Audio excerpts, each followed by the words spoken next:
Hey guys, and welcome to another episode of Spilling Ink, the talk show that takes you behind the book to meet the authors and indie professionals in the indie publishing industry. Today I've got my guest host, Jason Lavelle, back again. Hey Jason.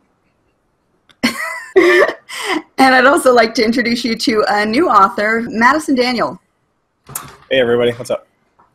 I'm glad to have you on the show. Tell the audience a little bit about what you write and kind of how you got inspired to write. Okay, I try to write a little bit of everything. I guess I'm more locked into the YA paranormal kind of stuff because that's my first series. The Ember series is dead set in that. But I've tapered off to younger audiences. I have a YA adventure for about 12-year-olds on hire called Lucas Ryan. Very popular. It's done really well. And I've just branched off into new adult. It's my first take on actually trying to, I don't know, write like a grown-up, I guess, fully, with my new series, Bleed Like Me, that seems to be getting a great response. So I'm working on the third book to my Lucas Ryan series, but everybody's pushing me to follow up the one I just released. I just released it in July. Everybody knows me because I blend music with all my stuff. What do you mean when you say you blend music with your writing? What does that mean? When I first started writing, I wrote like it was like a music video. I see everything. I see my whole world kind of like that.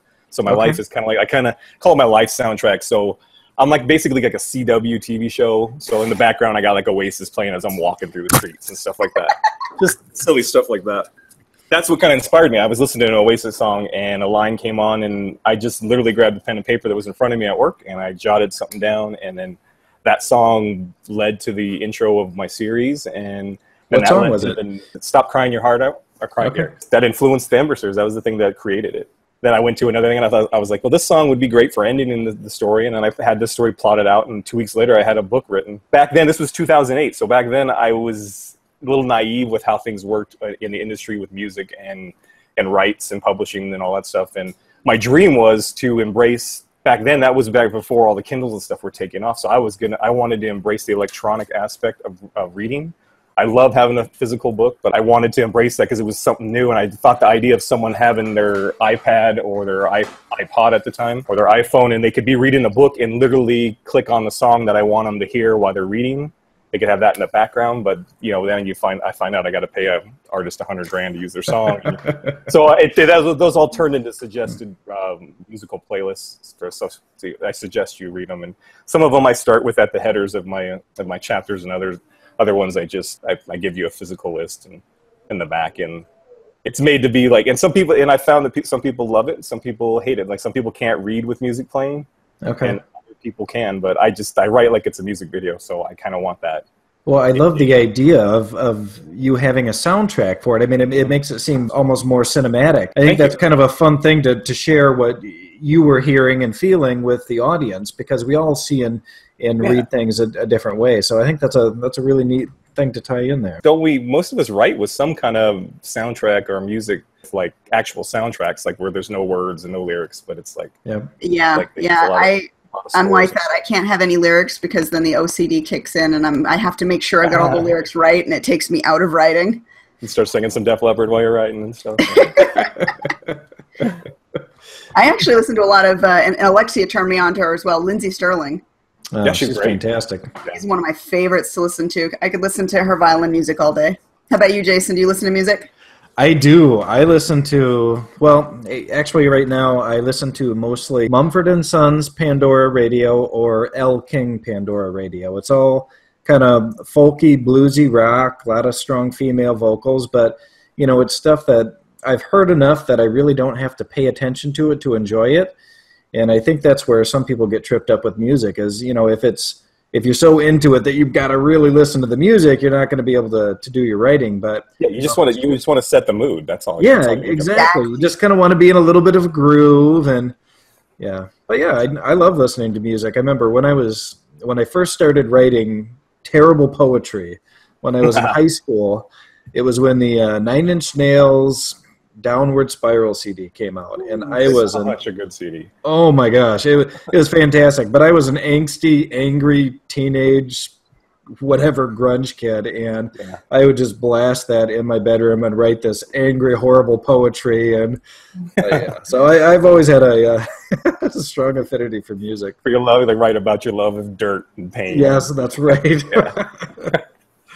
I still use a lot of Nine Inch Nails for my stuff. So, but I was in a band from junior high on, and that was kind of my first love. And I used to write. I mean, I can write lyrics on the spot. So my writing actually kind of turned into that and came from that. And I think that's why I got so much musical stuff going on in my stories, because I really think people connect with music. So like, yeah, you could take a song when you were in junior high at a dance or something, and you'll hear that, and it'll take you back to whatever you were doing at that moment. And I love that, and I want that in my stories. So when like U2's With or Without You comes on, people are just like, oh my God, I remember that feeling when, oh, it just tore my heart out. And I want that when that scene's happening in my book. And that's what I love to embrace. I embrace that stuff. But I was all into that Nine Inch Nails stuff too, man. Yeah, and that's a powerful thing, you know, hitting that emotional connection that people have with music. And it's, you know, if you've already got a book that's drawing people in, and then you hit them with that extra emotional connection, that's a cool thing, man. I love that idea.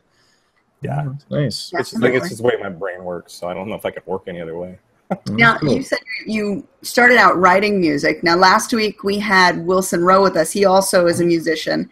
And working with him personally, I found that his style of writing is very lyrical, and he's very good with metaphor and keeping everything very short and succinct. Man, I can't talk today. Have you found that having written music, that it's affected your style of novel writing? I get told that a lot, that my stuff's lyrically, or you know, I'm a lyrical writer. I just write. I always can put my stuff up there, and I don't want to use this word as like bad, but I'm just writing fluff. I'm writing stuff to make, you just got off work, or you just got in a huge fight with your mom or dad or whatever, and you're coming home and you just want to just get away and escape. I just want you to feel good and maybe connect on some emotions that make you feel better, make you feel worse. It's like when you're going to go watch a good popcorn movie. I want you to have that same feeling of just not thinking about things other than that moment. And if I can bring back some feelings maybe you had of like long lost loves and just moments in time that just take you back. If I can do that, that's all I'm shooting for.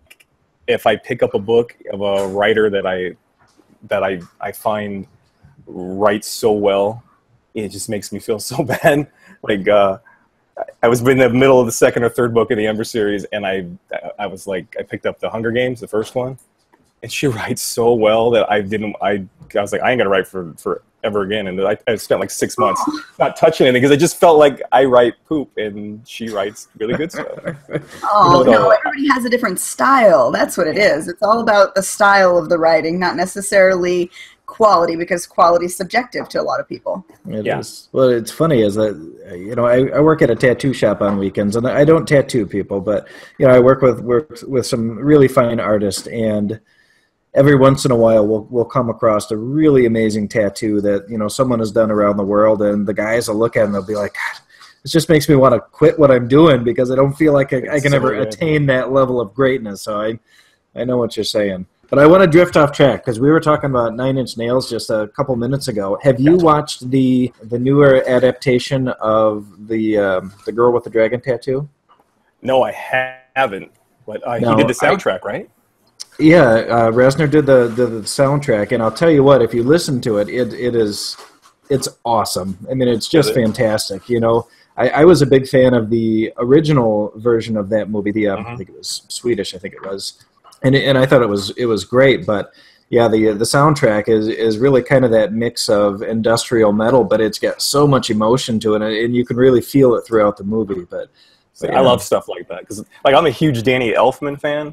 Okay, even back when he was in Oingo Boingo, but he's done so much stuff that's just. I mean, a lot of his stuff you'll be like, yeah, it sounds like Danny Elfman, but he's done stuff that you don't realize he did a movie soundtrack, and you're like, that was Danny Elfman? And I love stuff like that. So yeah, I like it when you can see artists, you know, branch out of what they were doing and do composing, because I don't know, it just seems like it'd be really difficult. But did you like Jonathan Davis when he did the soundtrack for Queen of the Damned?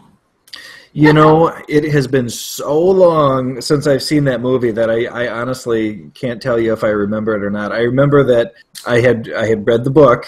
And that the movie was significantly different than the book. They licensed character names and wrote their own stories. I have a love relationship with that movie. I did like the soundtrack, though. I thought the soundtrack was fantastic. Yeah, he wrote all the songs, but he actually did like the actual score stuff and the backgrounds and stuff too. And that's cool. I thought he did well on Yeah, that. absolutely fantastic. The soundtrack is very well done. The movie, not so much. Yeah. I'm a huge Anne Rice fan, but I didn't read that book. That was one of the ones where I stopped. Yeah, she's got her new stuff coming out, the new Lestat stuff. So Yeah. so I think she, back up. she was not a big fan of the movie either. I hate to admit that I have not read the new Lestat books, and I've been a diehard Anne Rice fan from way back in the day, so I'm guilty of not reading them. They're on my list, though, because I've loved... She was actually one of the inspirations for my writing to begin with, the same style of vampires that I write. That's great. That's cool. Bringing humanity to a monster. Yeah, that's the best. It was probably one of her best ones in the Chronicles. Is it? Yeah.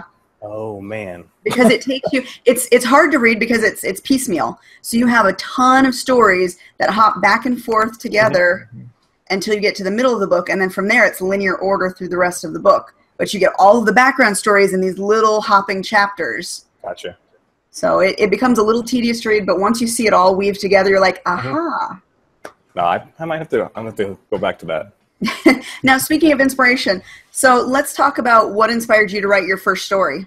It was 2008. I get flack for this sometimes. Sometimes I don't. I was an actual original Twilight head, Twihard, but for the books before the movies hit. I remember reading it, thinking, like I think everybody else is like, oh, I could write that. That influenced me a little bit to actually write. I've always written stories and stuff. I just never even thought about doing an actual novel. But at my work at the time, it was going bad. The company was going down. It was a long 6 months of not doing anything, literally going into my job and not doing anything. And I just finished reading, I can't remember which Stephen King book it was. I just finished reading it. There's a lot of influences in my Ember series from Firestarter. It's my favorite book of his. It's not his best book. It's obviously not his best work, but for some reason that book's always stayed connected with me. Ember, my main character, Max, he's a Firestarter. But it all grew out of past experiences growing up. I wanted people to feel some of the things I felt. There's actual lines throughout the books, through all the books, that I actually spoke to people and I actually put them in. And some of them are some pretty heavy emotional scenes where people have said stuff to me. So it's one of those things where, like, when you first start writing, the first thing I got was you write what you know. And so I wrote a lot of the stuff that was real world for me. Max is in the band. He's always felt alone, felt ugly. I felt the same way. And then I just threw the love triangle, and I thought, let's have the love triangle from the get-go, so I could hopefully see how the fans would react. And it was a double-edged sword. It worked. It worked way too well. So by the end of the series, I had half my readers on one side, on one team, and I had another half on the other side. So trying to find a resolution for that at the end was almost impossible because I was going to upset half my fan base. Mm-hmm. And, well, you just got to have the one team fall in love with the other team's daughter, and they're all going to be connected in the end. Yeah, they have them all connected in the end. I think I found a good resolution. I'll tell you what. I've read all the Twilight books. My wife read them long before the movies came around, and said, "Hey, check this out." And I think that she had decided to pick up the books because she had seen an interview with Stephanie Meyer that said, I daydreamed this scene up in my head of these two people laying in the field. And she really liked that idea that she built the story around it. So she read it, and I read all the books. I didn't enjoy the second book very much because it was pretty slow moving. But, I think the one good thing that she really had going for her in those books is that she created characters that you could really love or hate, and people connected with those. And, whether you were connecting with Bella or with Jacob or Edward, it's characters that were very memorable. And I remember that when I finally put down the last book, I was thinking, damn, I don't get to hang out with these characters anymore. And, whether it was the best writing or not the best writing, that's not for me to say. But, she created characters that a lot of people could connect to. And I think that's a good thing. Well, that's what I said. The quality is technically, it's subjective. I mean, editing is editing. It's right or wrong. But quality of storytelling is very subjective. Exactly. It was like a phenomenon at that time. Before the movies, it was this big. At first, it started this big underground current of something, and then it exploded. And that's kind of what I got on the wave of when it was first taken off. It's hard to go back now since the movies, since Robert Pattinson's hair and all that stuff. It's you can't. It's like people can't mentally go back to before you had Kristen Stewart playing Bella and all that. You can't do it now. But I can still remember what it was like back then, and it was a different feeling of everything. I was like you. I couldn't stand book 2, but it's because if you're into the series, you're Team Edward, or you don't love the book. And then when you tried to get forced into the Team Jacob, I couldn't stand him in the books. Oh but if you watch the movies, Team Jacob is the best. Yeah, but in the books, it's completely different. Yeah, exactly. I hate him in the books, and I loved him in the movies. I wanted to punch Edward in the movies. Yep. I'm like, what is? Drove me crazy. You got to give Stephanie credit though too, because she kind of did the whole Kurt Cobain thing and inspired a generation of writers. 90% of us are here because of what she did and blew up. Yeah. Well, and it's funny that you mentioned Stephen King too just a few minutes ago, because Stephen King has been very outspoken with his disdain of Stephanie Myers. He hates her. He said at one point she couldn't write herself out of a box. But you know, the thing is she, like you said, she became a worldwide phenomenon, and she opened the floodgates again for a huge new generation of young adult and vampire fiction and paranormal romance. And now a lot of people can be successful because of that, which I think is a great thing. It's a double-edged sword. There's so many good people that maybe wouldn't have wrote before, now they're writing. But there's a lot of not so good stuff coming out from people who... Yeah. Well, it's the same when you look at E.L. James and the whole 50 Shades of Grey. Hey, some people hated 50 Shades of Grey, some people loved it, but now writing steamy romance and erotica isn't so taboo anymore, and people are more willing to say, okay, yeah, well, you know, I do write this, you know, and they're not quite as ashamed, and I think that's a great thing, because you should be able to do what you love, and if people enjoy reading it, who the hell cares, you know? Absolutely. Well, that tracks back to Stephanie Myers as well, because 50 Shades of Grey started out as a fan fiction. Yeah. Basically, you should just worship Stephanie, Katie. You know, when I talk to people, when they ask me about, you know, the vampire series that I write, and I do joke with my first series that it has 99.9% less sparkle than Twilight. You know, while we either love or hate Stephanie Myers, she did bring something new to the table. She took vampires, something that had already had its own image created. You say vampire, you know in your mind what a vampire is, and she gave it a new facelift. She totally did. That was the reason I think I got into it the most. And if you go back and stuff and you see the covers and everything, it's all just done perfectly. That cover, especially very understated. Yeah, the original covers were fantastic. Yeah, just the best. So she hit a home run all the way around her company, everything. And, you know, being a little company that just blew up because of that, you run the world when you got that. And I think and now all that backlash for the last, 3 or 4 years is just, she's fighting that stuff. So, I mean, I can't hate on her for any of that stuff. But when you've made $300 million off your books, then it's kind of like, well, I think I kind of know better. Your opinions don't really mean shit to me. Yeah, I joke about that a lot, like the ELJ, you know, the flack for how bad those are written and this and that. Wipes her tears away with the money. Yeah, I'm just like, you know, give me a couple mil, and I want you guys to hate my stuff. Please, hate it.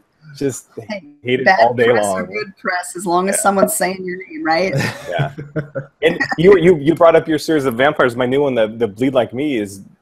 People were asking why hadn't I written about vampires. I was like, because everybody else has, and there's nothing new about it anymore. So I said, screw it. I'm gonna take my love. I'm gonna take my love of the '80s movies, Lost Boys, Near Dark, all that stuff, all the Silver Bullet, all the werewolf movies, and I'm gonna combine them into my own thing. I'm gonna take the stuff I love about vampires. I'm gonna embrace that, and I'm gonna take the stuff I hate about it. I'm going to chop all that out. And I kind of created my own little thing. And none of it's new, but it took me forever to get to that point. But I was just like, you know what? I'm just going to do a homage to all that stuff I loved. I grew up on that stuff, everything I could. I mean, there's even a little bit of throwback to like the movie Labyrinth and stuff like that in there. And you've got me hooked. So you're old like us now. I mean, like you're like all the boxes. I have to read this now. I hope so.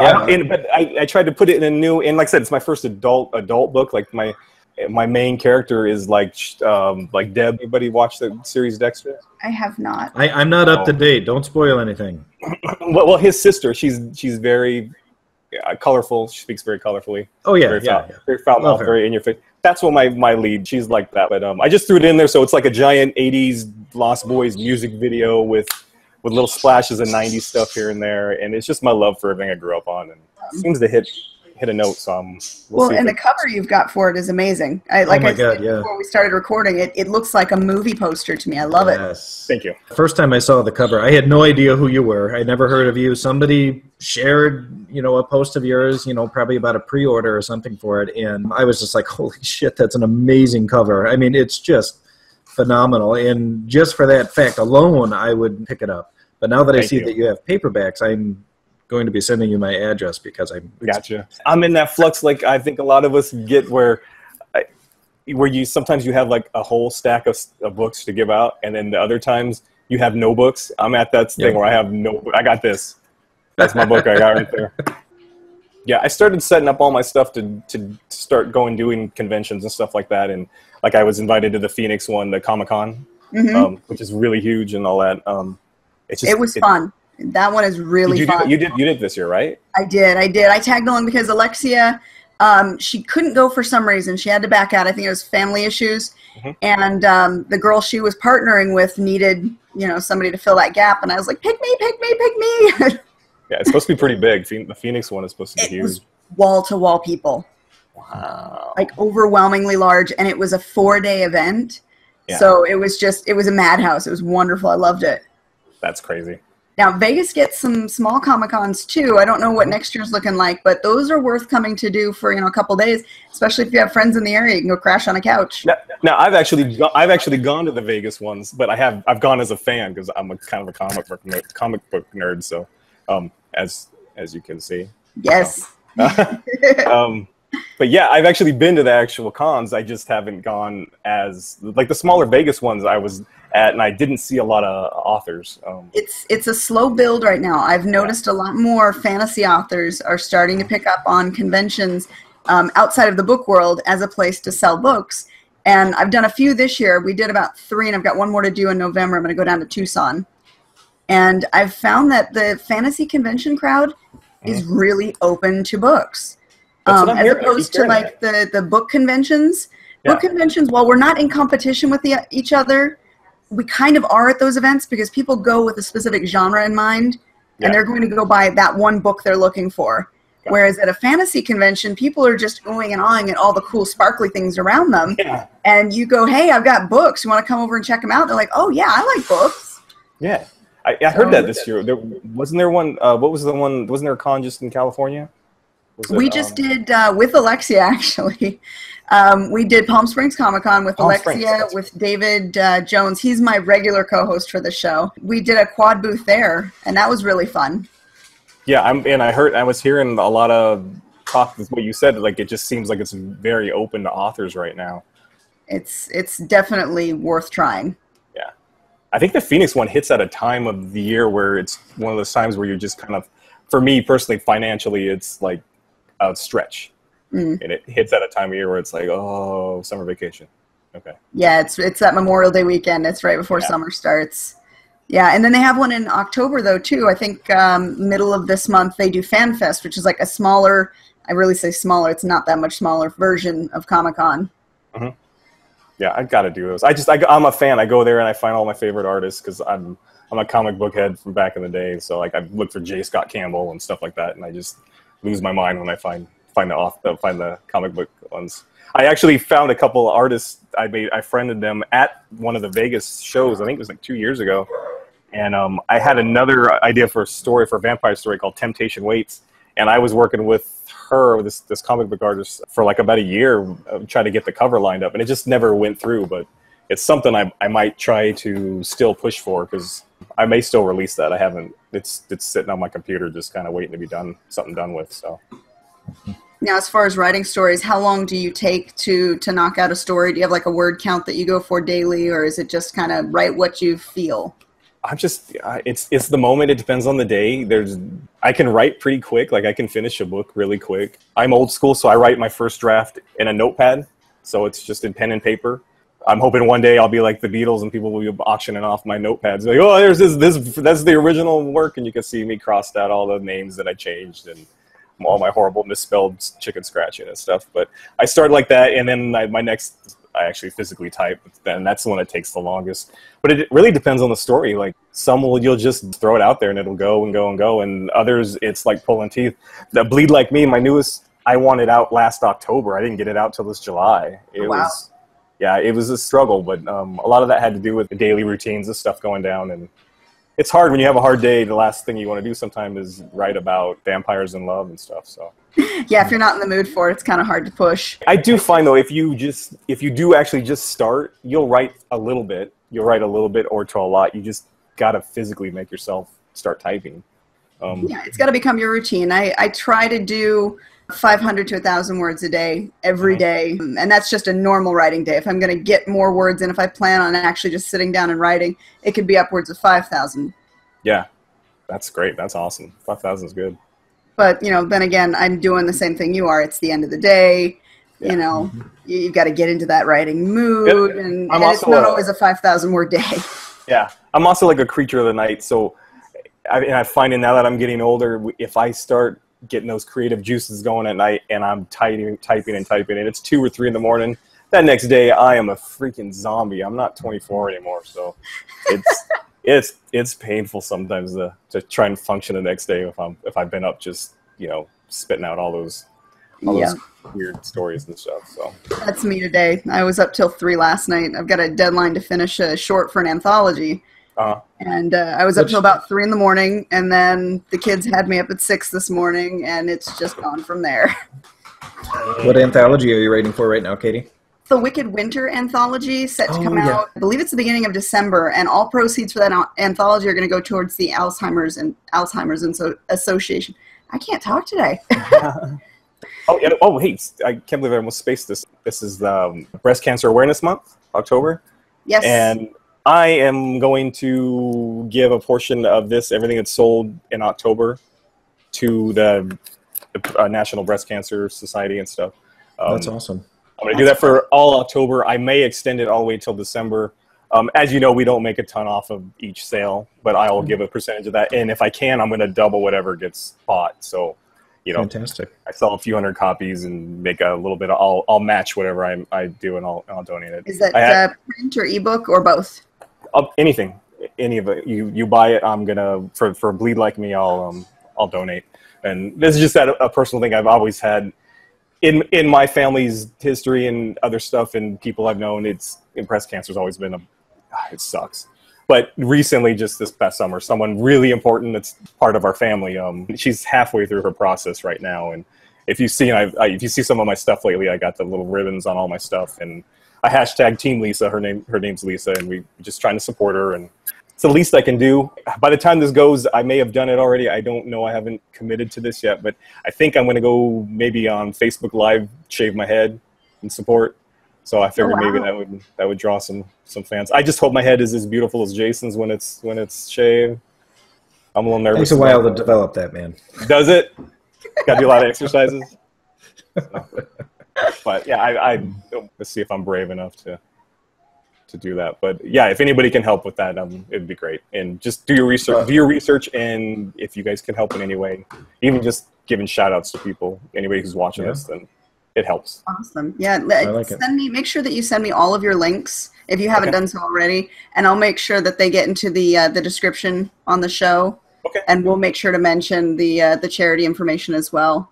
Yeah, and I haven't worked out the exact details of percentages, but I'll probably just take half of whatever I make on them, and I'll just double that. So that's awesome. It's always nice to see, you know, artists give back when they can. I mean, you're right. We don't make very much off of our sales, but you know, it's kind of good karma. Well, and when you're dealing with when it's somebody that you care about or somebody that you know, and I think we've all been affected by some kind of form of cancer for somebody in our lives. When they're going through it, you're helpless. There's nothing you can do. So if my little bit of ray of light can make a smile on somebody's face, or just that little bit of money can, I don't know, help in the least little bit, or push a big total that they're trying to get over the edge, then I'll just go with that, because that's all I can do, other than, you know, peace and love and, you know, like that stuff. That's all I can do supportive wise, and that's about all you can do other than that. Try and stay positive. So I hear ya. So thank you for that. Yeah, definitely. We'll make sure that we share that. Jason, are you doing anything in particular this month? Any sales, any fun events you're going to? I don't think I'm doing any events really. I'm writing a couple pieces of short fiction right now, which is which is new for me. I haven't done it since I was, gosh, in my late teens probably, but I'm in between longer projects, so I'm actually submitting to a couple of anthologies, and it's kind of exciting, but it puts a deadline over your head, as you know, so it's kind of like, oh, well, now I actually have to get to work and be held accountable. But yeah, it's kind of fun. You know, it's also a challenge to try to convey all the stuff that you would in a longer piece into this little shrunk down version. But yeah, I think it'll be fun. You two, what do you guys prefer, writing a quick little short story, or do you like to go full tilt on the full length? I let the story dictate itself, really. You know, if the story needs to be told longer, then it gets told longer. If it's meant to be just a little quickie, then it's a quickie. The last book that I worked on, A Fearless Little Werewolf, I love that title. was supposed to be on par with the others, about 50,000 or so words. And because the plot became so complicated, it ran 85,000 words before I was done. Wow. But it needed that space. You know, myself, I haven't published any short fiction. I enjoy writing it, and I enjoy it because the gratification of finishing it comes a lot sooner than it does when you're writing a novel. And of course, I don't write nearly as fast as either of you. I mean, it'll take me a full year to write and edit a novel. So, you know, that's a long time to wait, you know, and it's a lot of work writing for that whole year to get that one finished product. So I think that writing the shorter stuff is a little bit more gratifying because you get that quicker fix. You know, I can write this in a week or two and you know, have my little story. But that makes sense. But I don't know. There's something special about writing a novel too. But yeah. I like to cleanse my palate, like with short stories. Like, so I'll be so enthralled and wrapped in like trying to finish like my Ember series or the next Lucas Ryan and stuff, and then you edit and edit and edit, and by the time it comes out, you've read that story like 6 times in a row, and you're just done. You're fried. Yeah, you're just, I don't care about my character no more. And I need to just check that. And I have like 20 or 30 ideas for short stories that I have, and I just grab one and I put one out. I've released 2 or 3. Bright Eyes and Them Bones. They're both some shorts. One of them was in an anthology originally, but it got pulled down, so I re-released it. And I have a couple more. I have one called Hunger City. It's my take on the zombie apocalypse, but instead of zombies, it's androids. So, okay. But every time I try to write it, all I do is rip off Blade Runner. So I'm like, oh, stop. So I got to. You're a child of the '80s for sure. Yeah. Then I got like a sci-fi one called Lights. I think I'm gonna put that one out. We'll see. It's total sci-fi. It's actually full-on horror. Like, now I'm embracing the adult stuff. I can write stuff and not worry about people being like, oh, that's too hectic for me. I'm like, nah, let's do it. Now, Jason, you let me beta read a horror piece that was fairly short. You did. That was only about 11,000 words. So it was good. It was a very good 11,000 words too. Oh, I'm glad you liked that. Yeah, I actually submitted that over to Tales from the Canyons of the Damned. It's a monthly, a serial type of anthology that they have 2 or 3 short stories in it every month, and I just thought it'd be kind of fun, you know, kind of like you were just saying, Madison. You know, it's a little bit of a palate cleanser, which is nice. And the new one that I'm working on now is actually way different for me. It's more of an emotional drama about a child with high functioning autism trying to get through some major stuff in her world and her life. And it's funny. My wife gives me so many crazy ideas for stories, and sometimes she'll say something, I'll be like, oh wow, you know, I can really run with this and do something with it.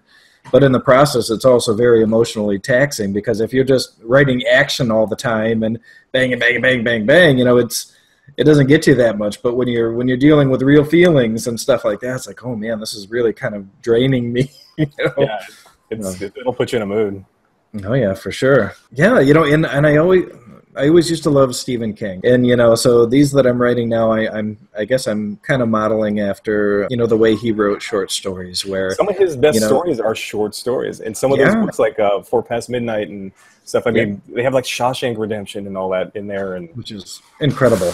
Yeah, some of his short stories are the best, and I think that's why I like writing the short stories. And I like the idea of later on releasing a book that has, you know, 10 of my short stories in it. I just love that.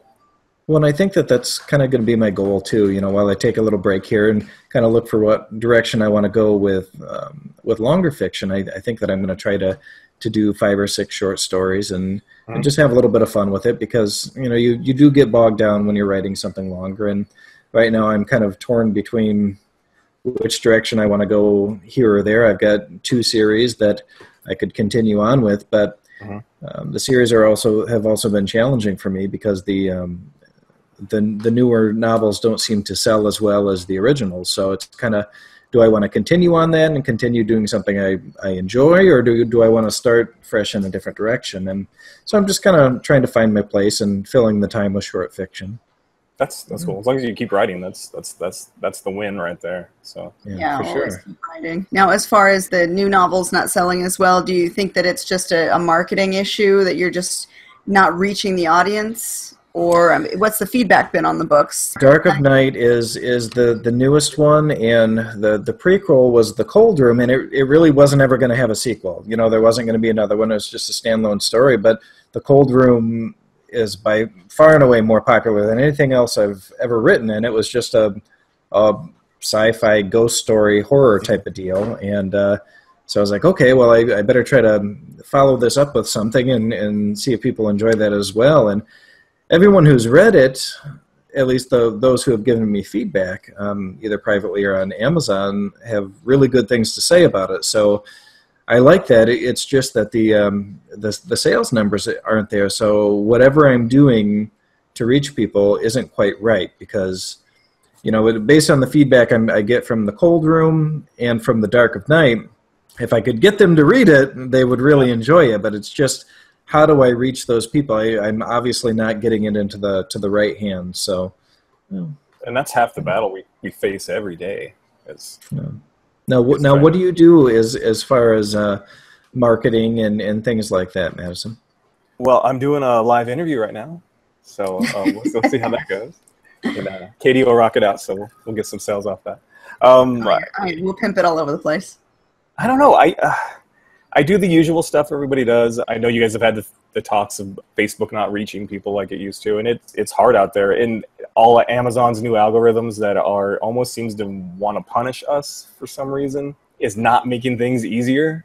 My newest Bleed Like Me, I'm getting some of the best feedback I've ever had in my life on it, and the sales are about 1/3 of what I was expecting. But the shares and the promotion I got from it, the cover, really took off, and I haven't had that in a while. I was expecting a lot more, at least financially. I think it's just might be the industry we're in right now a little bit. It's almost like you either have all the social stuff isn't social anymore unless you pay for it, and it's that really changed the game a lot. And I still don't trust that 100%, because I don't have any control on actually who's seeing what if I pay for it. They tell you that it is, but if you follow the algorithms, you have no control over that of who they decide to post that with. Well, and then there's also how many social media sites that we have to participate in these days. Yeah. And you've got Facebook, Twitter, Instagram. Those are the 3 big ones. Yeah. Then there's Google Plus. Is that still a thing? Yeah, and Goodreads and yeah. A bunch of littler ones that aren't worth signing up for, in my opinion. But it's hard. And then everybody needs to find the time in their lives. Everything's switched to. Everybody's on their phones now, so you got to kind of cater to that. It's just everybody's life's on their phone. So, well, then newsletters have become the big thing too. But now everybody's flooding the market with newsletters, so spam's becoming a big issue again. Yeah. Well, and that's I don't know. I've said that before on other episodes, and it's kind of a no-brainer, but it's a really delicate balance, because as an author or any kind of artist. Who's producing them themselves, you definitely want to be telling your readers and everybody about your work. But at the same time, as a consumer of social media, I hate just seeing ads all the damn time. And it's like, okay, it's where do we go? And we talked with Armand a few weeks ago, and he had a lot of really good advice about reaching people and just telling personal stories or trying to connect with people on a personal level. But it's tough just trying to keep up with it. So, every few hours I'm thinking, okay, what am I supposed to be posting right now? What can that's I, the thing is you got to find what time works for your posts. Like you got to post on time so people on the East Coast see your stuff at the right time. Like, because when it's the right time for you, a lot of times they're in bed or they're in the middle of work, and you have to know that, and you have to learn that, and that just comes with the territory, I guess. And don't love that, hashtag but everything. yeah, hashtag this, which I don't know how well those are working, but I get kind of addicted to those sometimes. But I don't know. I've done entire posts that are all in hashtag. Can you tell us a little bit about your publishing history? Because as I understand, you're kind of a hybrid author right now. Is that correct? Yeah, I initially wrote my first book in the Ember series and back in 2008, and I spent about, I don't know, till about 2010, beginning 2011, trying to get it signed, with the real, back then it was the Big Six. Got a few bites. I look back now and my manuscript was nowhere near ready. It's one of those things, like the first thing you ever write, you don't try to publish it. It's completely true, and it may take you 4 years to figure that out of writing, but one day that'll hit you right in the face, and you'll be like, yeah, that's the truest statement in the world. And then I was online and I saw something about Amazon publishing. I think it was Smashwords. It was a link through Smashwords or something, and I was like, I guess I could try this, and I was able to set it up and go, and I actually made the original cover for Ember. The book's called In Flames now. I repackaged, renamed, but originally it was called Ember, and I made the cover on my iPhone with a little graphic app. I took a picture of a book cover, and then I made it look like it was burned, and then I just grabbed some fonts and threw it on top, and I just uploaded all that, and it was, I thought it was the greatest thing in the world, and it wasn't. But it was enough to get me noticed 6 months later from Crushing Hearts and Black Butterfly, and they wanted to launch with a handful of books, and I was one of them, and then I pointed them towards Alexia. I just made friends with her online. So we had to pull our books down, and then we relaunched, I think in February of 2012. And then I rode that wave for a little bit. It was successful for the first year or two. I learned the craft as much as I could. I learned about branding yourself, and that's the big thing you need to do, is treat yourself like you're McDonald's. You got to have people that want to buy your stuff, recognize your stuff. And I started writing my own stuff, and I've pretty much published everything, with the exception of, I did a book with another author, D. Love. We did a romance novel together. I think that was independently published too. Everything I've done has been self-publishing since then. That's been my journey ever since, and that's kind of where I'm at now. I like writing both. I like having one foot in one door and one foot in the other. Self-publishing, the journey itself for myself has been fun and successful. I'm hoping I can reach the next level for that and make it more successful. We'll see how that goes. Now, do you feel like, going back, do you feel like doing the hybridized publishing, do you feel like that's a good idea for indie authors, or do you feel like you've had just as much success with self-publishing? I really think it maybe depends on the person. There are authors who come out and they write and they don't want to touch anything. Like, they don't want to edit. They don't want to worry about making the cover and putting it out there. And an decent indie publisher can handle that for you, and really, you don't have to worry about uploading and all that stuff. All you got to do is worry about branding yourself and your sales and writing your next book. And I've seen that work for lots of people. I just get to the point where I'm super hands-on with all my stuff. So I want it to look right. I want it to read right. I want it to be what it is. I love getting outside feedback to help focus the final draft and what you guys see. So I really think it depends on the author, what could work for them. I think we all would jump on one of the big five, like Penguin, sending us a giant check for something. Yeah.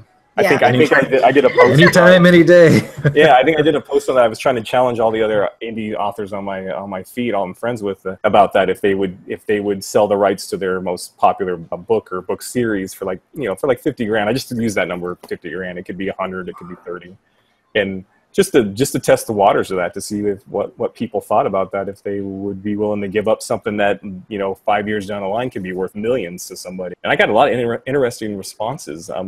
Katie, did you chime in on that one? I couldn't remember. I did. I asked you which rights you were talking about, because for me, I don't want to sell my publishing rights, but something like foreign rights or film rights, I would definitely sell the option for film rights with the hope that it gets made into a movie. And then I've got that little tagline, adapted from, my book. I'd love that, because then you do get reciprocal sales from a movie, whether it does good or bad, that name's out there. Foreign rights, the same thing. I have no clue, other than, going through Amazon, how to reach that foreign market. So, if an agent came up to me and said, we've got a publishing house that wants to adapt your work for, Japan or Germany or whatever, all right, let's do it. That's what I was kind of thinking too when I brought that up, was like the guy who created Teenage Mutant Ninja Turtles, he sold his rights to that like for nothing, but he insisted that his name stayed on it. So whenever you saw it was created by him. And I thought, you know, even if someone took my stuff for 50 grand and made the next big Twilight and made billions of dollars off of it, as long as my name was on the front of every poster that you saw, they're going to go find my other books. So oh yeah, for sure. I think it's kind of you sacrifice, but it's a win at the end of the day. Right. So. Well, also, if you're a writer who consistently puts out new material, you're only adding to that backlist of sales. Once somebody finds your book and falls in love with it, they're going to look through the backlist. It's going to go all the way through. They're going to make sure that they've got everything by their favorite author. Yeah. So it can only help. Well, for sure. And if you look at, back to Anne Rice again, weird, I'm kind of stuck on her today. But, you know, looking back to when I was in, God, I think I was probably high school when that came out, early high school maybe. How many of us young people had no idea who Anne Rice was, or even read any of her work, because it was thick. It was heavier fiction. And then a movie comes out with Tom Cruise and Brad Pitt, and all of a sudden, oh well, okay, there's vampires, and okay, Anne Rice, she's got books, and you know, she's got lots of books. And so there's, you know, like you said, there's going to be reciprocal sales. A couple of years ago, after The Cold Room had been out for about a year, there was a producer who actually contacted me via email and said, hey, you know, I might be interested in the film rights to this. We're going over several things with our screenwriters. And I said, okay, well, you know, I'd definitely be open to that. You know, I don't have an agent or anything, but, you know, just the thought of it is very exciting. And it ended up that they had decided to pass on that project and go with something else. But yeah. I was thinking, you know, in a heartbeat, and not even for that much money, I would say, yeah, you know, I'd love to have you take this and make it into, you know, into a movie of some kind.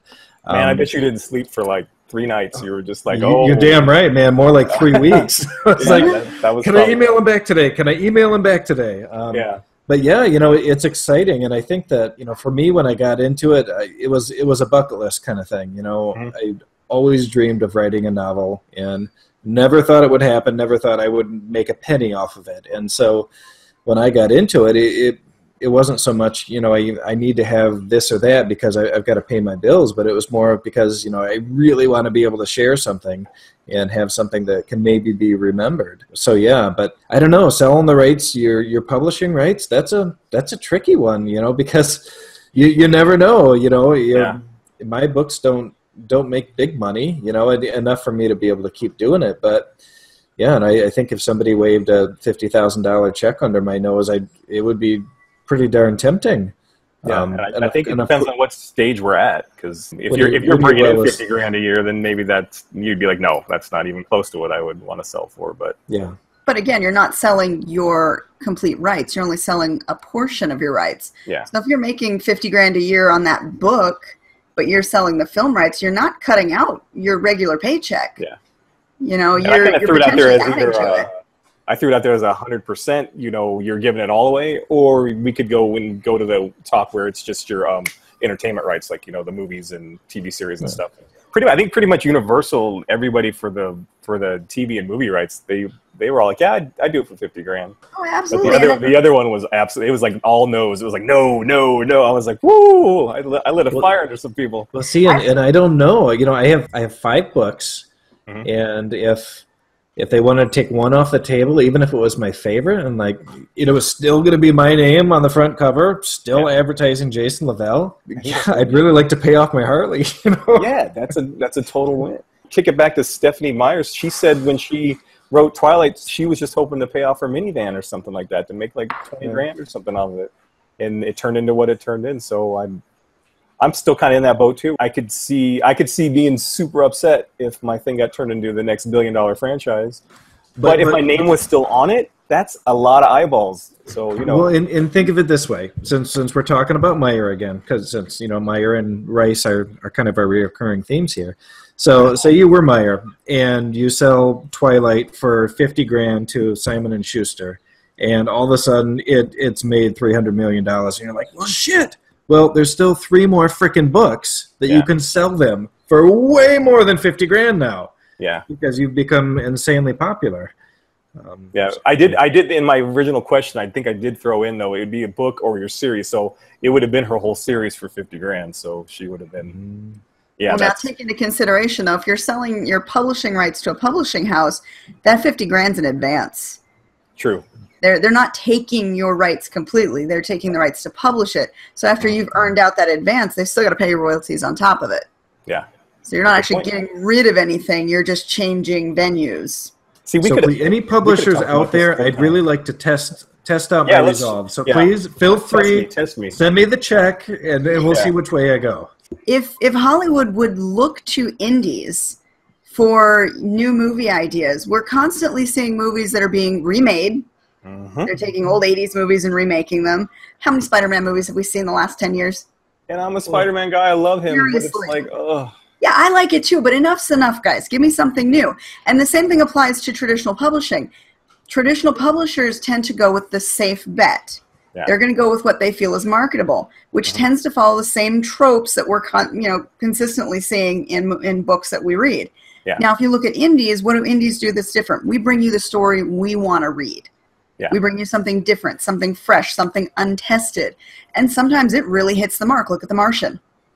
Oh, so if Hollywood would turn to indies more often to option films, they would find a lot of great material and probably sell it or buy it a lot cheaper than they would going through a traditional publisher. They totally would. They can, and when I put up that question, that was my first thought was like, I know all these people are saying no, but if they had a check for 50 grand in front of them, I think it might change when they're like, oh, I can go pay off the Hyundai and stuff like that. Yeah, I mean, I can get out of credit card debt. It's way tempting. Yeah. I could write another book.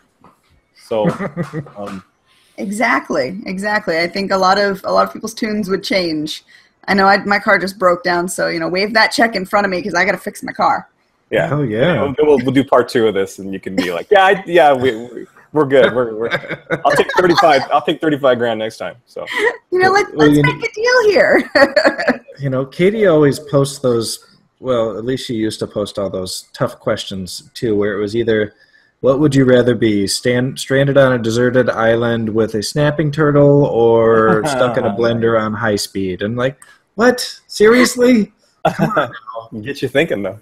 At least yours, there's 50 grand on the line, and you can spend it somehow. Yeah, but I was surprised. The indie public was really, most of them were anti. They were against it. It seemed like it was pretty. Even some of the newer ones that were just starting out. I mean, their eyes were like, well, 50 grand, woo! But they initially, once they sat there and thought about it, a lot of them were against it just wasn't enough money. And I'm really surprised at that, because 50 grand that's a year's salary for a well earner at this point. Yeah, I'd take that. That's 2 for average people. Yeah, I was going to say that's double the average income. So yeah, I mean, my family would live quite comfortably if I made that in a year. I think the average for most independent authors is what, 10,000 a year. Yeah, and I think it might depend a lot on what we have in our pipeline. Like if you're starting out and you only have 1 or 2 books, it doesn't make sense to just give the rights away like that. But we have, like me, I have a couple other series to sacrifice one to shine the light on the others, especially if it turned into the next big thing. That just works. Yeah. That would work for me big time. Well, it's really easy to almost look down on the cash when you haven't been presented with the situation, especially if you aren't doing it full time. If you're working a full-time job and you're writing as a part-time thing, then you might be hanging on to those rights a little bit more because you don't necessarily need it to survive. But like I said, I know Katie writes full-time, Alexia writes full-time, a lot of people do, and they have a lot of books. You guys have a lot of books out. Yeah. And it's life or death. The publishing industry is hard with so many indie authors out there, and traditionally published authors. So, I think we should never look down our nose on anything until we've been presented with that situation. Absolutely. Well, and everything's a gamble too. Every book you put out, it could be the next bestseller, or it could flop, no matter how much work you put into it. Any deals that you make on books could be good, could be bad. You never know. You just got to be willing to take that chance to hopefully reach your success. I've seen a lot of newer authors come out and they have the money signs in their eyes and they think they're going to sell a ton and they don't, and then that second book never comes, or is taking forever to come, and they don't realize, just keep writing, because the first 6 books could be duds, and then that 7th book hits, or you're on to this all new series, and then someone finds that book that you wrote 10 years ago, and it's going to blow up, and you just don't know. You just keep writing and pushing. And one of the things I always used to say is overnight success takes at least 10 years. At least, yeah, at least. I concur. So yeah, you just keep writing. I love that line, and I'm reading a Baldacci book right now, and it's funny. In the foreword to one of his audiobooks, he actually came on and said that I was an overnight success after I had been trying for 10 years, and you know, it's really inspiring to see some of the big wig authors saying, look, you know, I failed and I smashed my head against my desk for 5-10 years before I got it right, and I like seeing that because, like, okay, well, you know, there's hope for the little guy. We can all get there. Just keep writing. Just keep writing. That's right. And I could just hear Dory. That's all I could think of.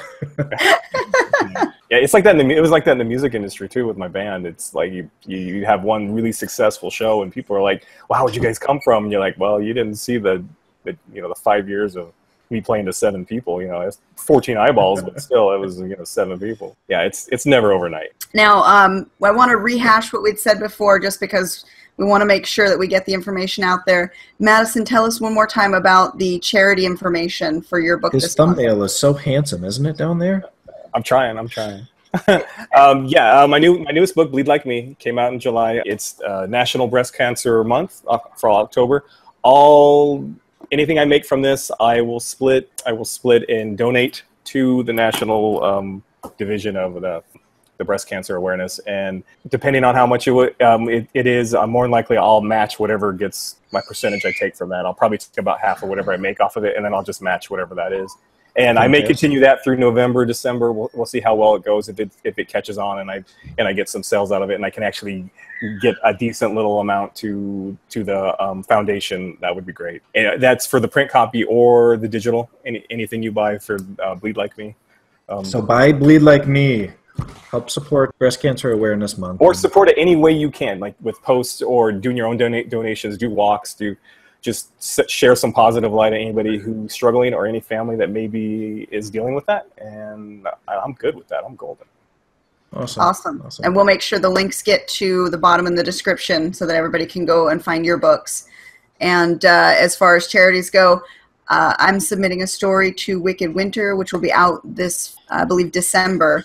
And all the proceeds for that are going to go to the Alzheimer's Association. And I will put the link down below for the pre-order on that while it's 99 cents. Nice. That's good. So definitely a good buy. There's 15 of us authors all banding together for this, and no money is going into our pockets. It's all going straight to the charity. Nice. That's great. You guys rock. All right. Well, this has been a really fun episode. Madison, thanks so much for visiting with us, telling us about your books and your inspiration. Thank you for having me. I haven't done this I haven't done one of these in about 2 years. I hope I don't look too fat. It was great. Yeah. No, I love this. I'll do it anytime. Just give me a call, Katie, and just we'll do. And you're right next door basically, so we'll catch up with you later throughout the year. My offer is open if you want to come and crash our booth at Vegas Valley Book Festival on October 15th. Careful. Great. And I'll just be out here in Michigan, not able to crash anybody's booth, and cold. Nobody cares. We'll get you out here sometime, Jason. All right, guys. Well, that's it for this week. We'll see you back next week for another episode of Spilling Ink. Make sure you like this video, subscribe for more videos, and share us on Facebook, Twitter, and Instagram. Thanks for watching, guys. Bye. Thanks.